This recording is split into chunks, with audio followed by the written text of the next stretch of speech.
CEC की इस online व्याख्यान श्रृंखला में सभी दर्शकों को मेरा नमस्कार। जैसा कि हम सब जानते हैं कि हम आजकल मुद्रा राक्षस नाटक पर अपना वक्तव्य प्रस्तुत कर रहे हैं। विशाख दत्त द्वारा रचित ये नाटक अपने आप में ही अत्यंत प्रसिद्ध एवं विभिन्न विशेषताओं को लिए हुए हैं। यही कारण है कि विशाख दत्त इस एकमात्र नाटक के कारण ही विश्व प्रसिद्ध हो गए। तो बहुत ही आवश्यक हो जाता है कि इस नाटक के विषय में ये जानना कि इस नाटक में क्या ऐसी विशेषता है जो कि अन्य नाटककारों ने इतने नाटक लिखे, इतनी रचनाएं लिखी, उन्हें उतनी प्रसिद्धि प्राप्त नहीं हो सकी जितनी प्रसिद्धि मुद्रा राक्षस नाटक लिखकर विशाख दत्त को प्राप्त हुई है। पूर्व में भी मैंने आपके सामने इसकी विशेषताओं के संबंध में बात की थी, परंतु अब क्योंकि हमने कुछ भाग इसका पढ़ लिया है, उसी भाग के आधार पर मैं आपके सामने कुछ विशेष बातें मुद्रा राक्षस के बारे में, विशाख दत्त के रचना शैली के बारे में आपके सामने बताना चाहूँगी।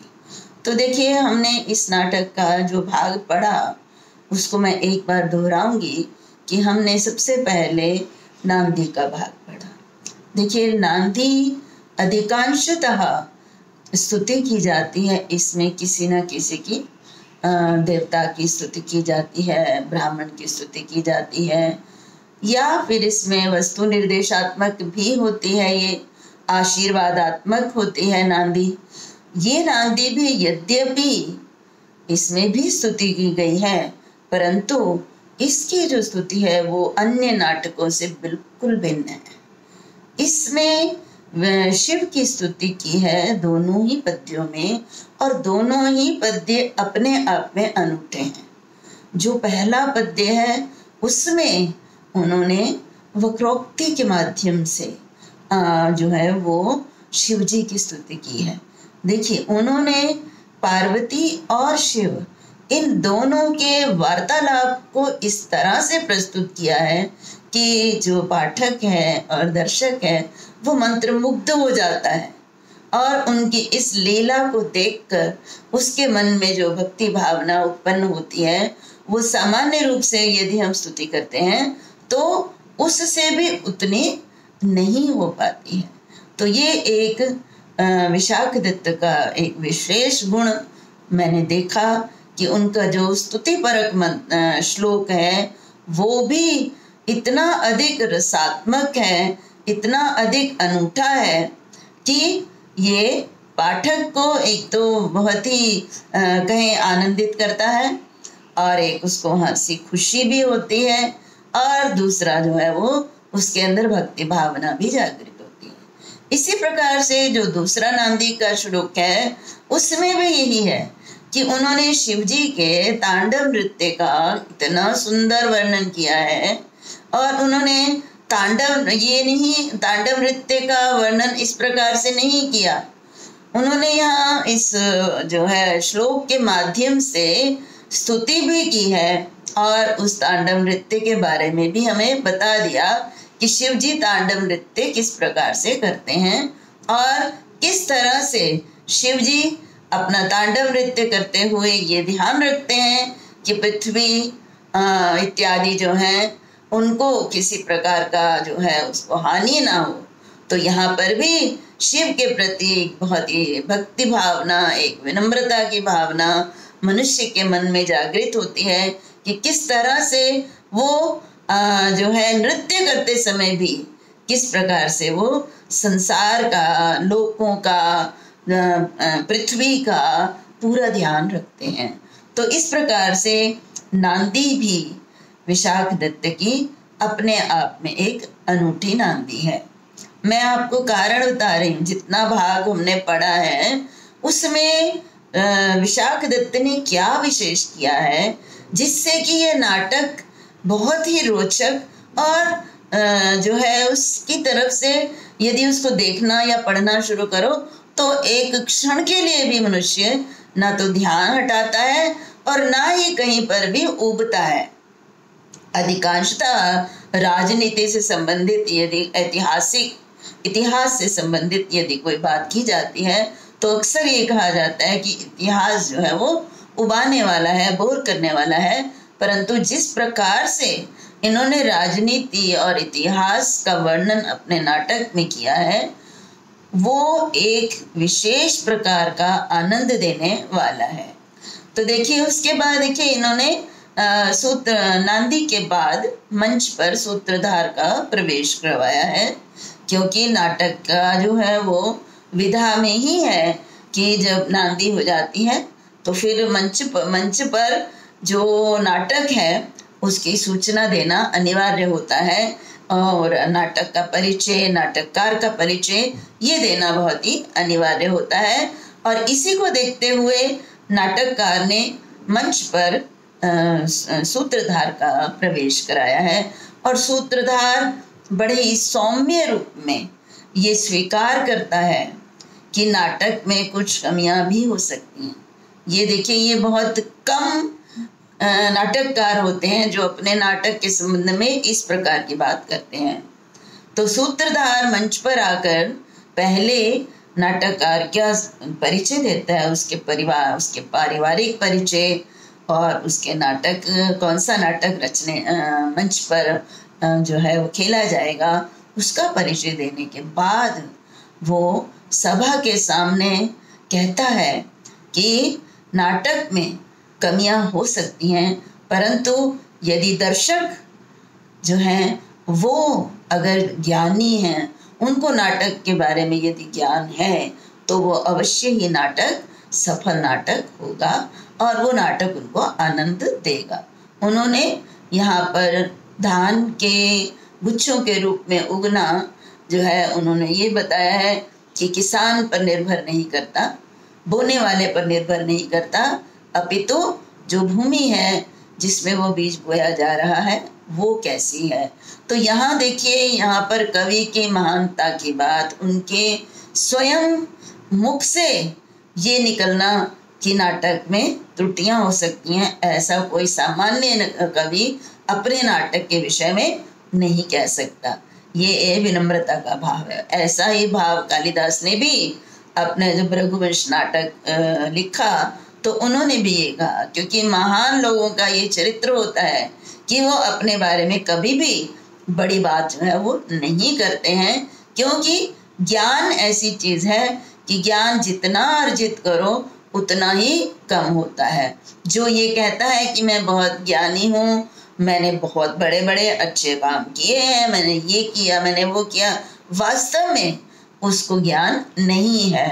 तो यही बात हम कालिदास पर भी और विशाखदत्त पर भी के संबंध में भी देख रहे हैं और कह सकते हैं कि महान है ये दोनों कवि। और इन दोनों महान कवियों ने जो भी ग्रंथ, जो भी रचनाएं की हैं वो वास्तव में उच्च कोटि की हैं, इसीलिए प्रसिद्धि को प्राप्त हैं।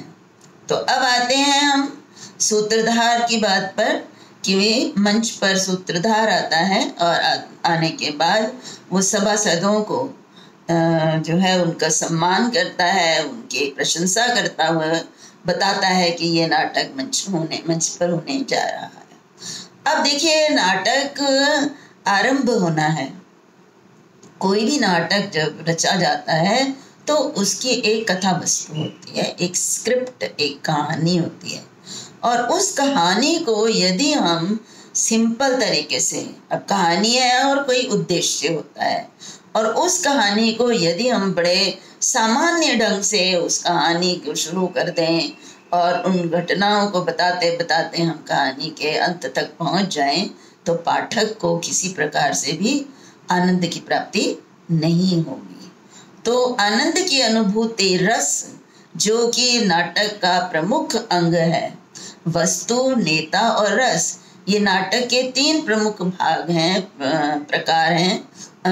हैं, जिनके द्वारा नाटक जो है वो आनंद को या जो है नाटक को देखने वालों को रुचिकर लगता है। तो इसलिए वस्तु की यदि बात की जाए तो ये जो कथा वस्तु है, जो स्क्रिप्ट है, उसको किस तरह से आगे बढ़ाना है, ये बहुत ही आवश्यक है।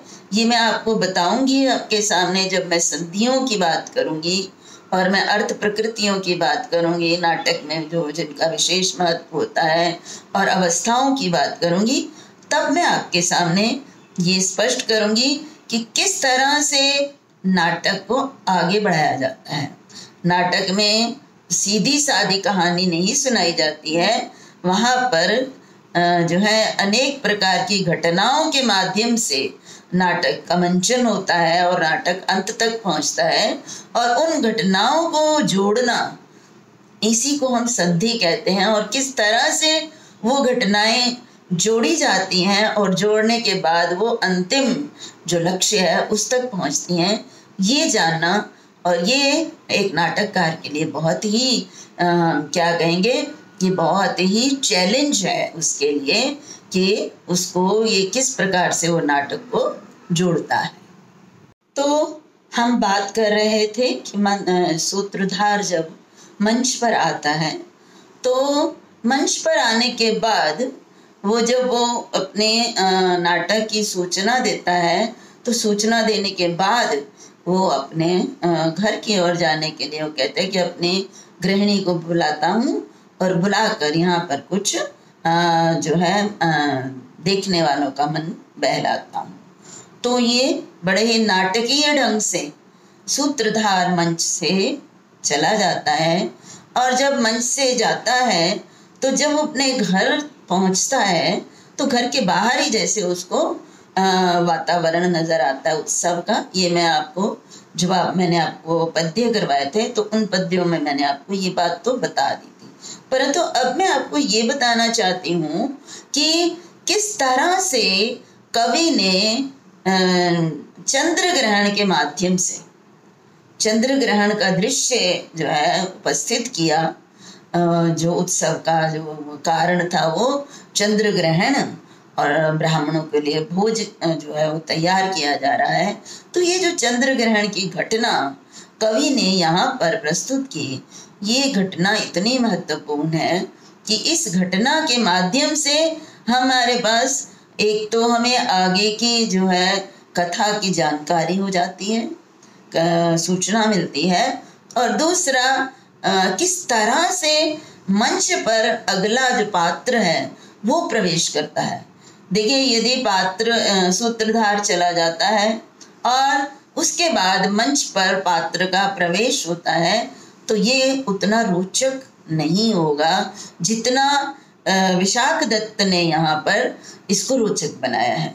तो विशाख दत्त ने चंद्रस्य ग्रहणम, ये जो है वो पद्य के अंदर इन शब्दों का प्रयोग करवाया है, जिसके अर्थ दो हैं। इसके दो अर्थ हो सकते हैं। चंद्र चंद्रमा के लिए भी प्रयुक्त हो सकता है, और चंद्र चंद्रगुप्त के लिए भी। और ग्रहण का अर्थ है प्रकट पकड़ना, उसको जो है घेर लेना। तो यहाँ पे ग्रस लेना, तो चंद्रमा के लिए भी और चंद्रगुप्त के लिए भी ये अर्थ हमें प्राप्त होता है। और संभवतः कवि ने यहाँ पर संभवतः क्या, कवि ने सचमुच में यहाँ पर इन शब्दों का प्रयोग किया ताकि चाणक्य का परिचय मंच पर आने से पहले ही हो जाए। यदि किसी अभिनय करने वाले नेता का, नायक का परिचय यदि पहले ही हो जाता है और उसकी छवि जो है वो हमारे मस्तिष्क में बन जाती है, तो जो कुछ भी आगे नायक जो अभिनय करता है या जो कुछ भी वो जो है अपना कथोपकथन होता है, उसका घटनाएं होती हैं आगे, उनका आनंद और अधिक उठाया जा सकता है, क्योंकि मस्तिष्क में उस अभिनेता की छवि जो है वो बन जाती है। तो जब ये शब्द बोले जाते हैं चंद्रस्य ग्रहणमिति, तो यहाँ पे देखिए कि आज चंद्र ग्रहण है, ये बात जब कही तो नेपथ्य से आवाज आती है। और नेपथ्य से आवाज इसीलिए आती है क्योंकि चंद्र ग्रहण जो है इसके दो अर्थ हैं, और नेपथ्य में जो भी नेता अभिनेता है वो इसका अर्थ यही समझता है कि चंद्रगुप्त को घेरने की बात कोई कर रहा है। तो यहाँ पे देखिए चंद्रगुप्त को घेरने की बात समझकर ही नेपथ्य से आवाज आ जाती है, आह क एष मयि स्थिते चंद्रगुप्तम अभिभवतुम इच्छति। नाटककार मंच पर अभिनेता को तो उपस्थित करवाना चाहता है, पात्र का प्रवेश कराना चाहता है, परंतु नेपथ्य में ये जो पंक्तियां उसके द्वारा कही गई हैं और सूत्रधार स्पष्ट भी करता है कि ये और कोई नहीं, ये चाणक्य है, तो इन पंक्तियों के द्वारा ही हमें उस अभिनेता के व्यक्तित्व और उसके चरित्र के विषय में जानकारी होती है। इसीलिए चाणक्य सूत्रधार भी निशंक होकर इस पद्य के माध्यम से ये बताता है कि ये और कोई नहीं है, वो चाणक्य है। और यहाँ पर इस पद्य के माध्यम से हमें भूतकालीन, जो कि इस नाटक से पूर्व की घटनाएं थी, और इस नाटक में जो आगे घटित होने वाली घटनाएं हैं उनकी जानकारी प्राप्त होती है। और जो नेपथ्य में चाणक्य के द्वारा कहा गया है उससे भी हमें नाटक की सूचना मिलती है कि नाटक में आगे क्या होने वाला है। तो मैं आपके सामने विशाखदत्त की विशेषताओं के बारे में बात कर रही हूँ। जितना भाग हमने पढ़ा है उसके माध्यम से ही हम विशाखदत्त के चारित्रिक जो उसकी विशेषताएं हैं, जो रचना में जिस प्रकार से उन्होंने नए प्रयोग किए हैं, उसके विषय में हमें ज्ञान प्राप्त होता है और हम कह सकते हैं कि ये महान जो है वो नाटककार हैं। देखिए यहाँ पर जो पद्य सूत्रधार चाणक्य के विषय में कहता है, नेपथ्य से जब आवाज आती है तो उसके बाद सूत्रधार मंच पर पात्र प्रवेश करवाना चाहता है और उसी पात्र के विषय में जो पद्य वो कहता है वो पद्य आपके सामने है। ये मैंने पद्य व्याख्या के रूप में आपको पहले भी बताया था। और अब जो है वो पद्य है जिसके द्वारा मैं आपको विशाखदत्त की विशेषताओं के विषय में बताना चाहती हूँ। देखिए उन्होंने कहा, कौटिल्य कुटिलमति स एष येन क्रोधाग्नौ प्रस्भमदाहि नंदवंशः चंद्रस्य ग्रहणमिति श्रुतेः स नाम्नो मौर्येन्द्रो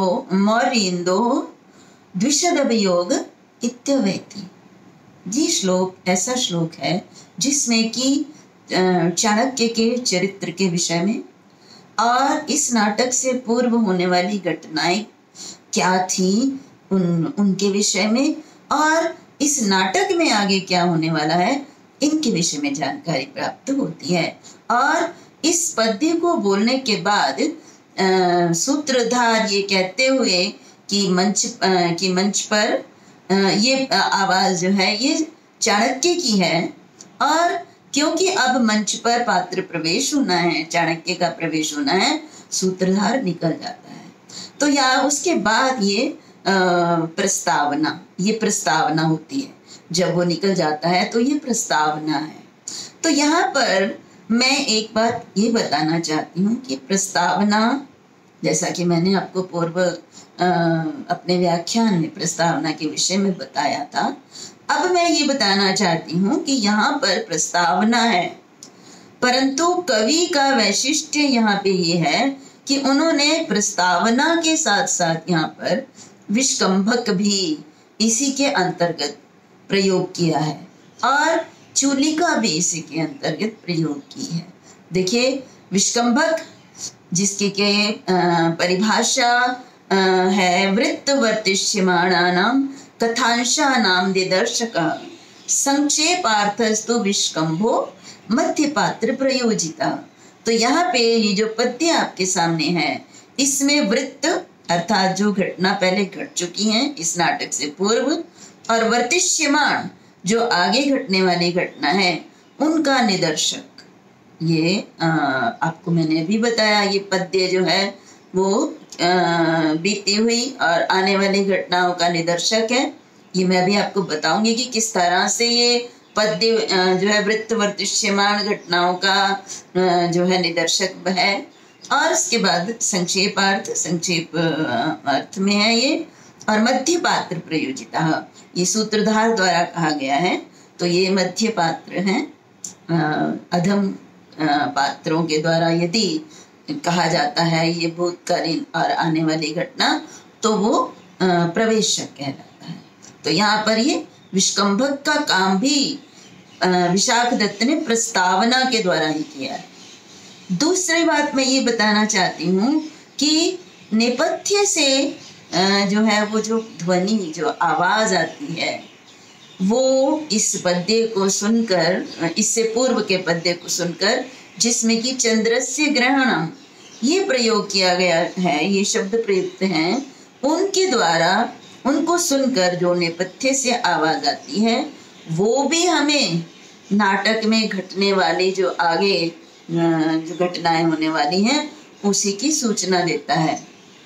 उसमें चाणक्य का नेपथ्य से चाणक्य का ये कहना कि मेरे रहते चंद्रगुप्त पर आक्रमण या चंद्रगुप्त को घेरने की बात कोई सोच भी कैसे सकता है, तो ये हमें आगे जो है ये स्पष्ट नाटक के अंदर प्राप्त होता है कि मलयकेतु को राजा बनाने के लिए राक्षस बहुत ही प्रयत्न करता है, प्रयत्नशील रहता है, और वो चंद्रगुप्त को मारना चाहता है। वो चाहता है कि चंद्रगुप्त जो है वो मर जाए और उसके स्थान पर मलयकेतु राजा बन जाए।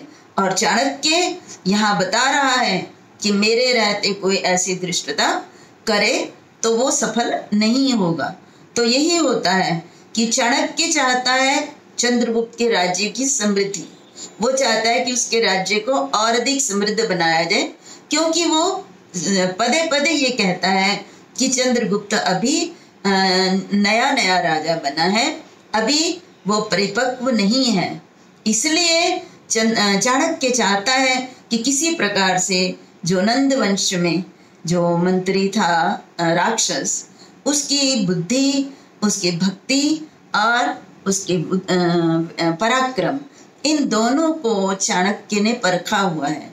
और इसलिए चाणक्य चाहता है कि किसी प्रकार से यदि हम इसको चंद्रगुप्त का मंत्री बना दें तो चंद्रगुप्त का राज्य समृद्ध हो जाएगा। तो इसलिए चाणक्य मलयकेतु को कभी भी राजा बनने के लिए जो है राजा बनने नहीं देगा, और नहीं दिया उसने।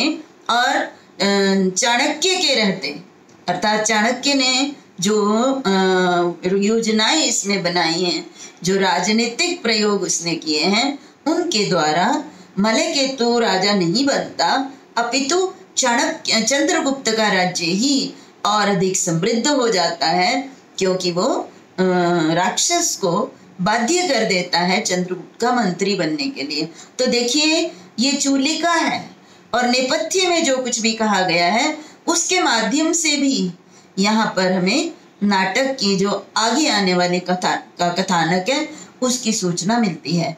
और चूलिका का जो परिभाषा है वो है अंतर्जवनिका संश्लेष चूलिका अर्थस्य सूचना। तो मतलब जवनिका अर्थात पर्दा जो नेपथ्य, तो नेपथ्य के अंदर स्थित पात्र के द्वारा जब कथानक की सूचना दी जाती है तो वो चूलिका कहलाता है। तो यहाँ पे देखिए नेपथ्य से चाणक्य के द्वारा सूचना दी गई एक वाक्य का प्रयोग करके, और इसलिए यह चूलिका भी है। तो यहाँ पर चूलिका और जो विष्कंभक मैंने आपको बताया, दोनों का काम यहाँ पर जो है कवि ने प्रस्तावना के द्वारा ही कर दिया। मंगलाचरण के बाद जो कुछ भी घटनाएं घटित होती हैं, जो भी कथोपकथन होता है, उसके माध्यम से वृत्त और वर्तिष्यमान दोनों ही जो कथानक हैं उनकी हमें जानकारी मिलती है। देखिए जो घटना हो चुकी है उसकी जानकारी है कि कौटिल्य कुटिलमती स एष येन क्रोधाग्नो प्रस्वमदायी नंदवंशः।